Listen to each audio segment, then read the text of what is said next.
అసలు వాళ్ళని ఎట్లా పెంచాలో కూడా అర్థం కాలేదు. మా అమ్మ వ్యవసాయం చేసి కష్టపడి మమ్మల్ని చదివిచ్చిందండి. నువ్వు పెళ్ళిళ్ళు చేయవు, ఆ పిల్లల్ని ఏదో చేస్తావు. ఇలాంటి ఇంట్లో పుట్టడం అనేది నా లక్కు. మళ్ళీ జన్మంటూ ఉంటే ఇదే అమ్మ కడుపున పుట్టాలనుకుంటున్నాను. తండ్రి లేకపోయినా కూలీ పనులు చేసి చదివించిన తల్లి శ్రమ వృధా కాకుండా ప్రభుత్వ ఉద్యోగాలు సాధించిన నలుగురు అక్కా చెల్లెళ్ల కథ ఇది.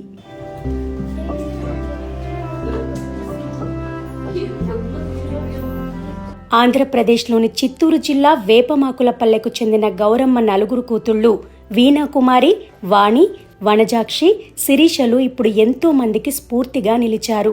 వ్యవసాయం చేసేవాళ్ళము. మాకు 4 ఆడపిల్లలు. నా పిల్లలకి ఏం తక్కువ, నా పిల్లలు మగ పిల్లలైనా ఆడపిల్లలైనా వాళ్ళే అని చెప్పి ఇష్టపడేవాళ్ళు. ఆయనకి 2007లో ఏమో జాండీస్ అని కండ్లు పచ్చగా అయినాయి. మళ్ళీ లాస్ట్ స్టేజ్ లో పిల్లలు భద్రము, పిల్లలు భద్రము అనేసి చనిపోయినాడు.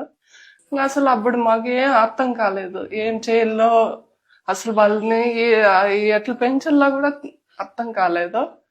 మా అన్న ఉన్నాడు, నేనున్నాను, చదివిస్తాం పిల్లల్ని, మనకు ఆడపిల్లలైనా మగపిల్లలైనా వాళ్ళే చదివిస్తాము అని చెప్పి అన్నారు. మా పెద్ద పాప వీణాకుమారి, ఆ పాప కూడా బాగా చదువుతా అనింది.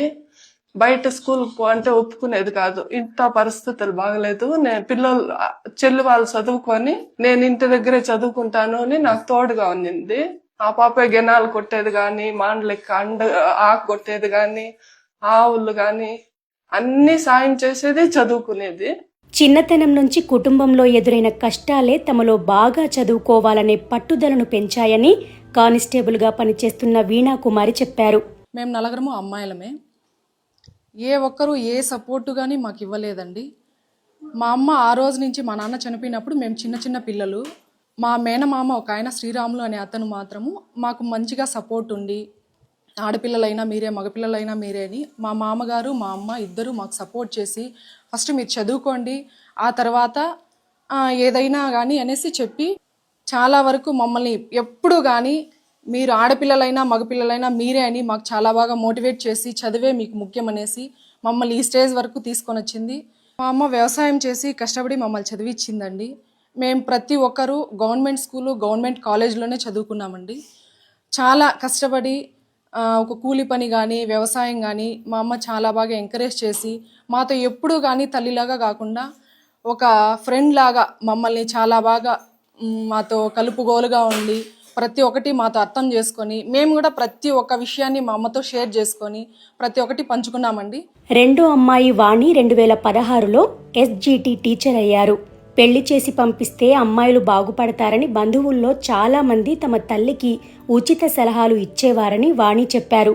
ఆడపిల్లలు అని చాలా తక్కువ అంచనా వేసేవాళ్ళు, కానీ ఇప్పుడు జాబ్స్ వచ్చిన తర్వాత అమ్మ ఆడపిల్లలైనా సాధించినారు అనేసి ఇప్పుడు అందరూ మమ్మల్ని ఎంకరేజ్ చేస్తున్నారు. పెళ్ళిళ్ళు చేయకుండా ఇట్లే పెట్టుకున్నారు, నువ్వు పెళ్ళిళ్ళు చేయవు, ఆ పిల్లల్ని ఏదో చేస్తావు, వాళ్ళకి పెళ్ళిళ్ళన్నా చేసి పంపిస్తే వాళ్ళు వెళ్ళిన చోటన్నా బాగుపడతారు, నువ్వు ఇంట్లోనే అందరినీ పెట్టుకున్నావు అని మా అమ్మని చాలా అవమానించేవాళ్ళు. 10 మందిలో వెళ్తే కూడా మా అమ్మని చాలా బాధ పెట్టేవాళ్ళండి అప్పట్లో. కానీ ఇప్పుడు 4కి మాకు జాబ్స్ వచ్చిన దానివల్ల ఇప్పుడు మా అమ్మకే స్పెషల్గా గౌరవిస్తున్నారు. మూడో అమ్మాయి వనజాక్షి కూడా ఈ ఏడాది మహిళా కానిస్టేబుల్గా ఎంపికయ్యారు. నేను 2025లో కానిస్టేబుల్గా సెలెక్ట్ అయ్యాను. మీరు మంచిగా చదువుకోండి, మీరు చదువుకుంటే మిమ్మల్ని ఎవరు చూసినా చూడకపోయినా మీకు జాబ్ ఉంటే సెక్యూర్గా ఉంటుంది అని చాలా మోటివేట్ చేశారు. ఇక అందరికంటే చిన్న అమ్మాయి శిరీష కూడా 2025లోనే SGT టీచర్ ఉద్యోగం సాధించారు. నేను చిన్నగా ఉన్నప్పుడు 2007లో నేను 3rd క్లాస్ అప్పుడు మా నాన్నగారు చనిపోయారు. అప్పుడు అసలు నాకు ఊహ కూడా లేదు. అప్పటి నుంచి మా అమ్మ చాలా సపోర్ట్ చేసేది.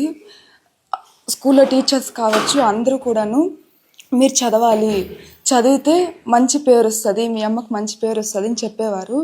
అదేవిధంగా అమ్మ ఎన్ని బాధలు వచ్చినా ఎన్ని కష్టాలు వచ్చినా చదివించింది. అదేవిధంగా అక్క వాళ్ళు చాలా మంచిగా సపోర్ట్ చేశారు. అక్క వాళ్ళకి జాబ్ వచ్చిన తర్వాత అమ్మ కొద్దిగా హ్యాపీగా ఫీల్ అయింది. ఇలాంటి ఇంట్లో పుట్టడం అనేది నా లక్కు. మళ్ళీ జన్మంటూ ఉంటే ఇదే అమ్మ కడుపున పుట్టాలనుకుంటున్నాను. అదే విధంగా ఏదైనా కానీ స్వార్థం లేని సంకల్పం అనేది ఉంటే ప్రకృతి దేవుడు అనేది ఖచ్చితంగా సహకరిస్తారు. వీణ, వాణిల పెళ్లిళ్ళు అయ్యాయి.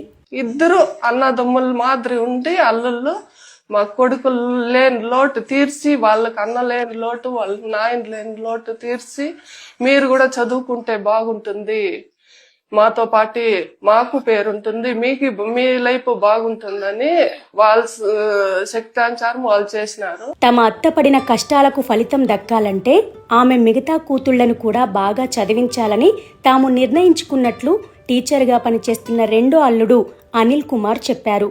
వాళ్ళకి కావాల్సిన విధంగా సహకారాలు అందిస్తూ మా వంతు ఏదో ఉడతాభక్తిగా మేము కూడా చేయగలిగినాం. మా అత్తగారు కూడా తను ఎన్ని బాధల్లోనూ ఎన్ని కష్టాల్లో ఉన్నా వర్ణాతీతమైనటువంటి కష్టాలు అనుభవించింది.